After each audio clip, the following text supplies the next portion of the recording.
Assalamualaikum warahmatullahi wabarakatuh. Bismillahirrahmanirrahim. Alhamdulillahirabbil alamin wassalatu wassalamu ala al-habib al-mustafa sayyidina wa maulana Muhammadinil karim wa ala alihi wa itratihi wa ashabihi wa man walah ajma'in. Allahumma amin.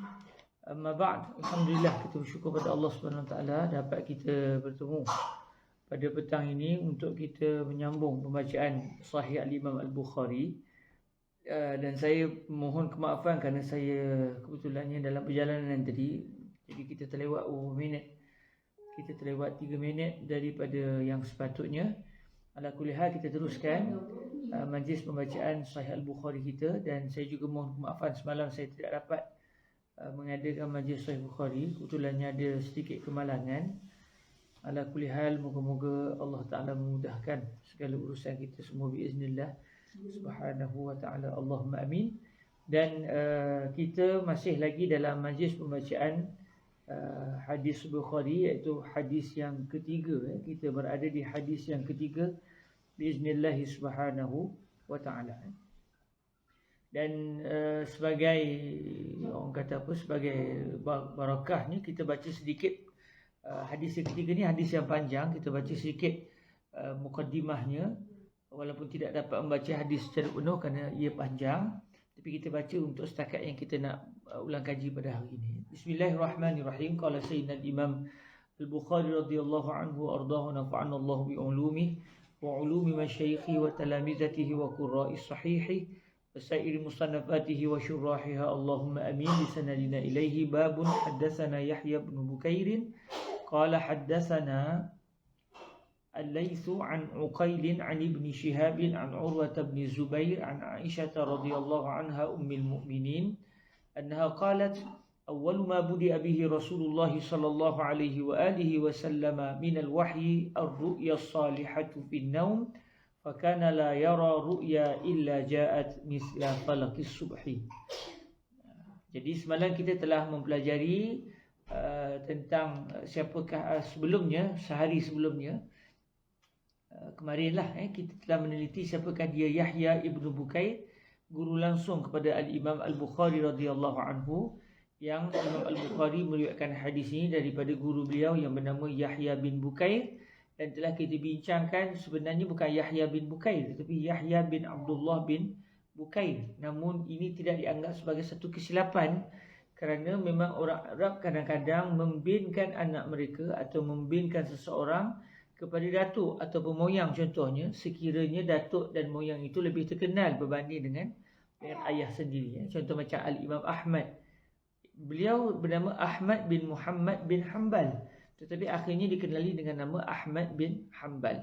Sedangkan Hanbal itu adalah datuk kepada Al-Imam Ahmad. Ayah dia bernama Muhammad. Tapi disebabkan lebih terkenal Hanbal berbanding dengan Muhammad, maka Al-Imam Ahmad dibinkan kepada Ahmad bin Hanbal. Maksudnya secara orang tu Ahmad ibnu Hanbal, kerana Hanbal itu terkenal berbanding dengan Muhammad. Jadi Yahya bin Bukair bukan satu kesilapan dalam Sahih Bukhari, kerana memang perangai ataupun cara orang Arab begitu. Dan antara Abdullah dengan Bukair, lebih masyhur Bukair, iaitu datuk kepada Yahya berbanding dengan Abdullah yang merupakan ayah kepada Yahya.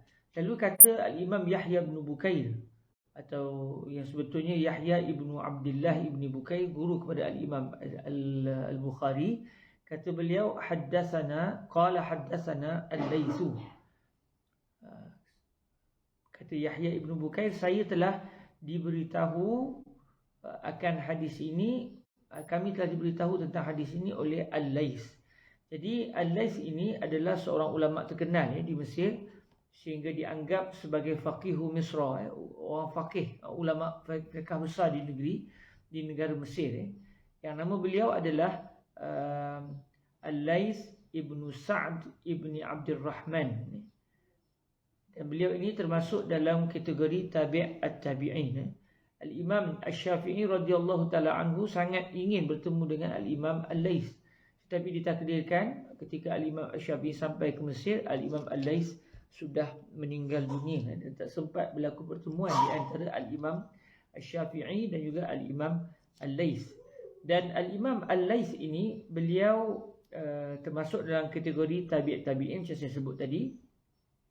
Dan kata seorang ulama yang bernama Abu Nuaim, kata beliau Al-Imam Al-Laits ini telah bertemu dengan 50 lebih golongan tabi'in. Ada dekat 50 orang lebih tabi'in yang pernah ditemui oleh Al-Imam Al-Laits, kerana beliau di antara pada zaman menuntut ilmunya, beliau juga banyak menuntut ilmu dengan para tabi'in. Selain pada beliau seorang yang mahir dalam ilmu fiqh, beliau juga di antara tokoh ulama hadis. Dan beliau ini lahir pada tahun 93 Hijriah atau 94 Hijriah. Beliau lahir, jadi ada sedikit perbezaan pandangan para ulama, sama ada beliau lahir pada tahun 93 atau 94 Hijriah, dan beliau meninggal dunia pada tahun 175 Hijriah. 175 Hijriah. Imam Asy-Syafi'i lahir 150 Hijriah. Jadi maknanya sewaktu Al-Imam Al-Laits meninggal dunia, Imam Asy-Syafi'i ketika itu berusia 25 tahun lebih kurangnya, 50, 150, 60, 70. Ya, Imam Syafi'i ketika Imam Al-Laits meninggal dunia, beliau berusia 25 tahun. Maknanya sezaman, tetapi Al-Imam Asy-Syafi'i membesar di Hijaz, kemudian ke Al-Madinah. Jadi beliau tidak berkesempatan untuk ke Mesir dalam usia muda untuk dapat bertemu dengan Al-Imam Al-Laits. Dan kalau menurut Al-Imam Ibn Khillikan berpendapat bahawa Al-Imam Al-Laits ini adalah salah seorang ulama di dalam mazhab Imam Abu Hanifah. Jadi salah seorang fuqaha Hanafiyah. Tetapi yang masyhurnya, kata Al-Imam Al-Qastallani, Al-Imam Al-Laits sebenarnya mencapai tahap darjat mujtahid mutlak. Jadi maknanya satu taraf keilmuan seperti Imam Abu Hanifah, seperti Imam Malik, seperti Imam Syafi'i juga, seperti juga Imam Ahmad, iaitu para mujtahid yang mempunyai kelayakan langsung untuk terus mengambil hukum daripada Al-Quranul Karim dan juga hadis. Adapun kita yang tak sampai ke tahap ijtihad ini, kita tak boleh terus langsung kepada Al-Quran dan juga hadis untuk mencari gali hukum fiqh. Sebaliknya kita kena merujuk apakah pandangan para fuqaha terhadap hadis-hadis ataupun Al-Quran, ayat-ayat Al-Quran dalam isu hukum. Maknanya kita berpegang dengan kalam mujtahid, manakala mujtahid pula berpegang dengan kalam Al-Quran dan juga hadis Rasulullah sallallahu alaihi wasallam. Al-Imam Al-Laits ni, kalau ikut kata Al-Imam Asy-Syafi'i, kata beliau Al-Laitsu afqahu min Malik. Maksudnya setelah Imam Asy-Syafi'i meneliti keilmuan guru beliau Al-Imam Malik dan juga keilmuan Al-Imam Al-Laits yang beliau tidak sempat temui, beliau mendapati bahawa Al-Imam Al-Laits lebih alim dari sudut fiqh berbanding dengan Al-Imam Malik bin Anas. Tapi subhanallah, kadang-kadang ada orang lebih alim daripada seseorang yang lain, tetapi Allah mentakdirkan ilmu orang lain pula yang lebih tersebar. Maksudnya kalau ikut Al-Imam Asy-Syafi'i, Imam Al-Laits lebih alim daripada Imam Malik dari sudut fiqh. Tetapi Allah mentakdirkan mazhab Al-Imam Malik yang tersebar luas, manakala Al-Imam Al-Laits meninggal dunia dan terkuburlah ilmunya. Dan dengan sebab itulah menjadi satu tanggungjawab, banyak para ulama kita sebut menjadi tanggungjawab seseorang murid untuk memastikan ilmu gurunya itu diwarisi. Allah takdirkan murid-murid Al-Imam Al-Laits tidak mengembangkan mazhab Al-Imam Al-Laits, mazhab fiqh Imam Al-Laits, sehingga akhirnya kenyataan ucapan Imam Al-Laits tidak dibukukan, tidak dicatat.